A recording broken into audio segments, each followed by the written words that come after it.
Olá pessoal, eu sou a André da Hidromax Piracicaba e hoje nós estamos para iniciar um trabalho que vai ser a construção passo a passo da rede hidráulica da sua residência.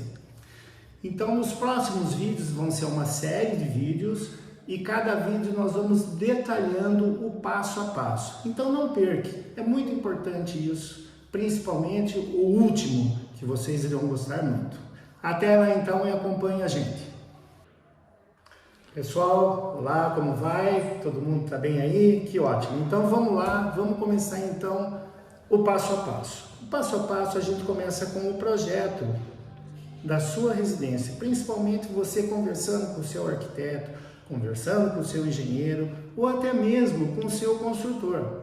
Porque aí vai ser a definição, qual é o tipo, por exemplo, do aquecimento que você vai colocar. Um aquecimento solar, um aquecimento a gás, o mesmo elétrico. E aí você vai vendo quais são as vantagens e as desvantagens de cada produto. Mas também está na hora de você pensar no quê? No seu monocomando, no seu duplo comando, enfim, evitar aquele faça e refaça. Até o próximo. Olá pessoal, vamos para a segunda? A segunda é a infraestrutura. O que nós chamamos de uma infraestrutura de uma rede hidráulica? É onde vai ser instalado as tubulações principais, que é a tubulação de até de 100 milímetros para a rede de esgoto, né? Aonde entra a caixa de inspeção, aonde entra a caixa de gordura, né? Em qual momento que tem que ser instalado isso. Exatamente é na hora que está subindo ali o alicerce, mas isso você tem que preparar, você tem que perguntar, sabe para quem? Para o seu encanador. Então a escolha de um profissional que realmente te dê segurança, porque a rede hidráulica é uma coisa que ela fica escondida, mas eu digo para você que é uma das principais de uma construção, porque se você já pensou, após tudo em ordem, tudo pronto a sua casa, aquele cheiro horrível de esgoto, ou então algum tipo de vazamento, então procure um profissional especializado numa rede hidráulica. E fica aí a dica, tubulação de 100 milímetros, a caixa de inspeção, a caixa de gordura, esse é o momento. Legal? E agora está chegando, né? Nós estamos chegando aí naquela parte onde nós temos que dimensionar, isso quem vai dimensionar normalmente é o seu encanador, a rede de água fria, a rede de água quente, né? Para que você tenha água em todas as torneiras, em todos os seus monocomandos, legal? Então, o que disponibiliza no mercado?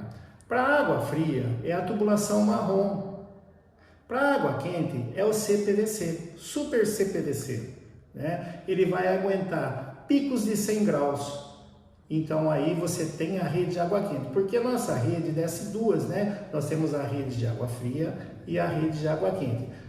Normalmente a rede de água quente ela sempre vai ficar do lado esquerdo e a rede de água fria do lado direito. Esse é o padrão e esse é o que sugere a NBR, que ela que determina os pontos de água quente, os pontos de água fria, né? Então, você lendo essa NBR, que a NBR se uniu tanto de água fria como de água quente. Se você quiser saber um pouquinho mais sobre isso, é só baixar aí a norma de água fria e de água quente, que você vai entender perfeitamente, tá legal? E agora, pessoal, vamos falar um pouquinho sobre a rede de águas pluviais, né? Que realmente é uma rede esgoto pluvial como é tratado no Brasil. Mas você também pode fazer a captação de água de chuva para que você possa usar essa água, esse reaproveitamento de água para uma lavação de piso, para lavar seu carro, né? Ou até mesmo para usar na descarga. Mas para o uso de descarga, você é um pouco mais complexo, né? Então vai demorar um pouquinho mais para a gente explicar sobre isso por conta da contaminação que essa água vem do telhado e entra na cisterna, tá? Então fica para um outro vídeo para a gente detalhar bem isso daí.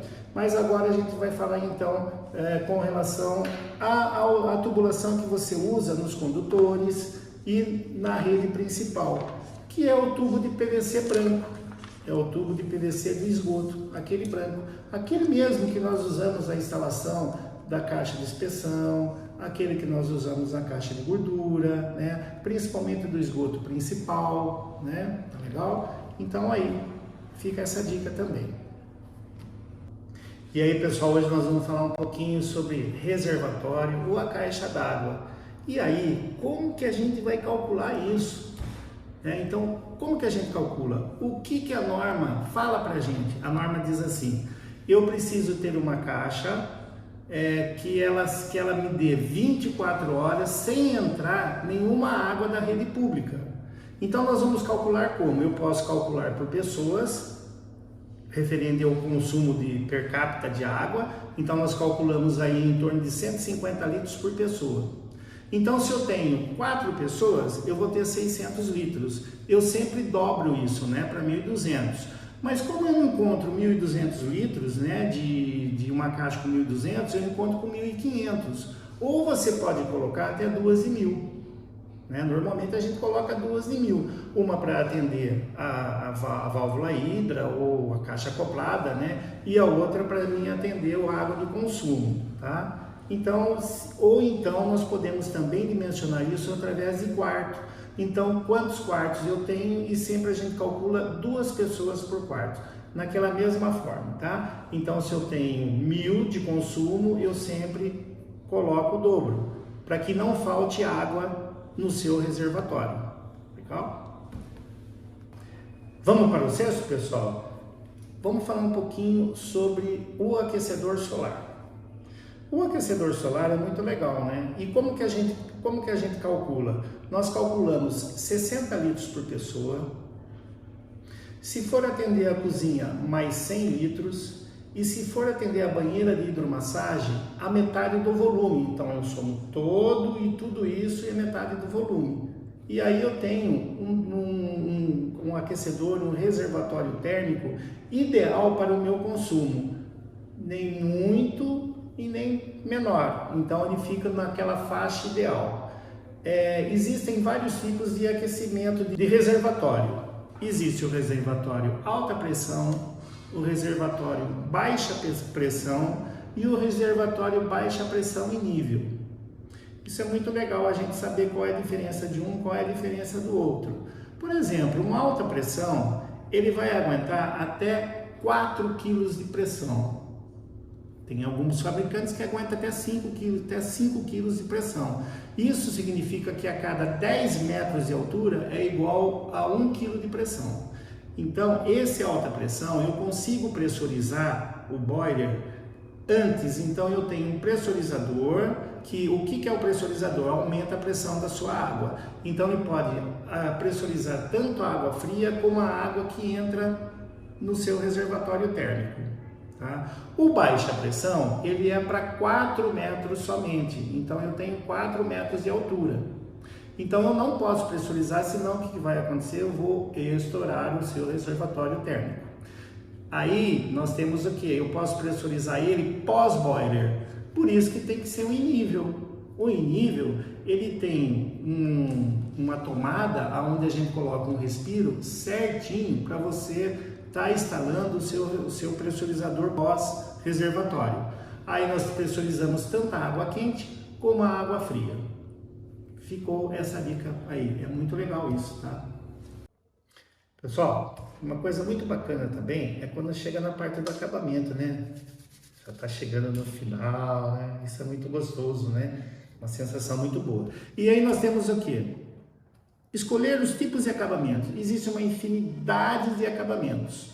Então eu tenho que saber qual é o acabamento que eu vou colocar no registro de manutenção. De repente um registro de manutenção ele fica embaixo do armário. Então você não precisa investir muito nesse registro, porque ele vai ficar escondido.